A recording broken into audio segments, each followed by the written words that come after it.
കേന്ദ്രമന്ത്രി സുരേഷ് ഗോപിയുടെ ലോക്സഭാ അംഗത്വം തൃശങ്കുവിൽ. നമസ്കാരം. ഈ ദിവസത്തെ ഏറ്റവും പ്രധാനപ്പെട്ട വാർത്താ വിശേഷങ്ങളുമായി ജനയുഗം ടോപ് 10 ന്യൂസിലേക്ക് സ്വാഗതം.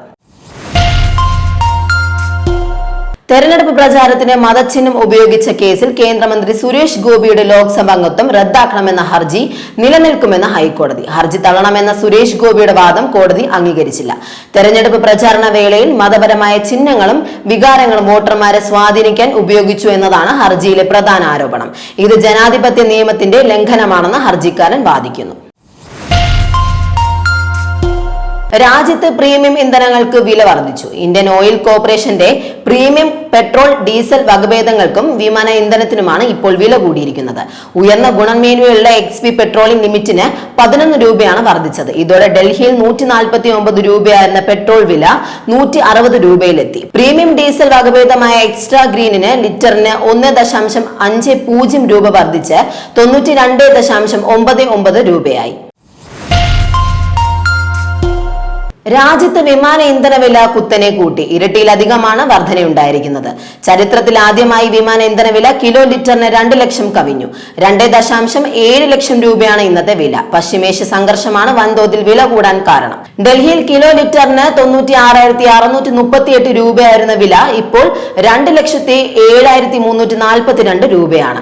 മാർച്ച് 1-ന് വിമാന ഇന്ധനത്തിന്റെ വില 5.7% വർദ്ധിച്ചിരുന്നു. ഇറാൻ പ്രസിഡന്റ് മസൂദ് പെഷസ്കിയാനെ മറികടന്ന് രാജ്യത്തിന്റെ നിർണായക തീരുമാനങ്ങളിൽ നയതന്ത്രം നേരിട്ട് ഏറ്റെടുത്ത് Islamic revolutionary guard core.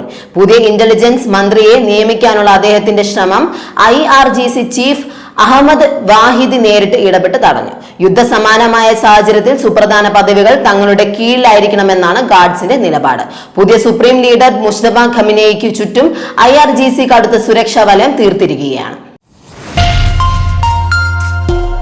FCRA നിയമ ഭേദഗതിയിൽ ലോക്സഭയിൽ പ്രതിഷേധം കടുപ്പിച്ച് പ്രതിപക്ഷം. ഏകപക്ഷീയമായ ബില്ലിനെതിരെ മുദ്രാവാക്യവുമായാണ് പ്രതിപക്ഷം പ്രതിഷേധിച്ചത്. എന്നാൽ പ്രതിഷേധങ്ങൾക്ക് വില കൊടുക്കാത്ത നിലപാടാണ് കേന്ദ്രം സ്വീകരിക്കുന്നത്. അതേസമയം ബില്ല് ഇന്ന് ചർച്ചയെടുക്കില്ല. കേരളത്തിൽ തെരഞ്ഞെടുപ്പിൽ BJPക്ക് ഉണ്ടാകാവുന്ന തിരിച്ചടി ഭയന്നാണിതെന്നും സൂചനയുണ്ട്. കേരളത്തിൽ വേനൽ ചൂട് കടുക്കുന്ന പശ്ചാത്തലത്തിൽ വിവിധ ജില്ലകളിൽ കേന്ദ്ര കാലാവസ്ഥാ വകുപ്പ് യെല്ലോ അലർട്ട് പ്രഖ്യാപിച്ചു. ഇന്നും നാളെയും പാലക്കാട് ജില്ലയിൽ ഉയർന്ന താപനില 39 ഡിഗ്രി സെൽഷ്യസ് വരെയും, കൊല്ലം, കോട്ടയം, തൃശൂർ ജില്ലകളിൽ 38 ഡിഗ്രി സെൽഷ്യസ് വരെയും ഉയരാൻ സാധ്യതയുണ്ട്. തിരുവനന്തപുരം, മലപ്പുറം, കോഴിക്കോട്, കാസർഗോഡ് ജില്ലകളിൽ താപനില 36 ഡിഗ്രി സെൽഷ്യസ് വരെ ഉയർന്നേക്കാം. സംസ്ഥാനത്തെ മുഴുവൻ സ്വകാര്യ സ്ഥാപനങ്ങൾ, സ്വകാര്യ വ്യവസായ കേന്ദ്രങ്ങൾ, ഷോപ്സ് ആൻഡ് കൊമേഴ്ഷ്യൽ എസ്റ്റാബ്ലിഷ്മെന്റ് ആക്ടിന്റെ പരിധിയിൽ വരുന്ന സ്വകാര്യ സ്ഥാപനങ്ങൾ എന്നിവിടങ്ങളിലെ ജീവനക്കാർക്കും തൊഴിലാളികൾക്കും വോട്ടെടുപ്പ് ദിവസമായ 9-ന് വേതനത്തോടു കൂടിയ അവധി അനുവദിക്കാൻ സംസ്ഥാന ലേബർ കമ്മീഷണർ സഫ്ന നസറുദ്ദീൻ ഉത്തരവിട്ടു. യുവനടിയെ പീഡിപ്പിച്ച കേസിൽ അറസ്റ്റിലായ സംവിധായകൻ രഞ്ജിത്തിനെ 14 ദിവസത്തേക്ക് റിമാൻഡ് ചെയ്തു. മജിസ്ട്രേറ്റിന്റെ വസതിയിൽ ഹാജരാക്കിയ ശേഷമാണ് കോടതി റിമാൻഡ് ഉത്തരവ് പുറപ്പെടുവിച്ചത്. രഞ്ജിത്തിനെ എറണാകുളം സബ് ജയിലിലേക്ക് മാറ്റും.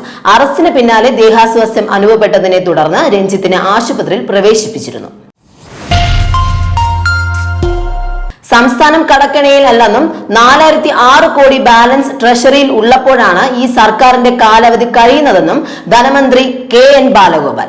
കഴിഞ്ഞ സാമ്പത്തിക വർഷത്തെ ആകെ പദ്ധതി ചെലവ് 106.46%. തദ്ദേശ സ്ഥാപനങ്ങളുടെ പദ്ധതി ചെലവ് 78.12%.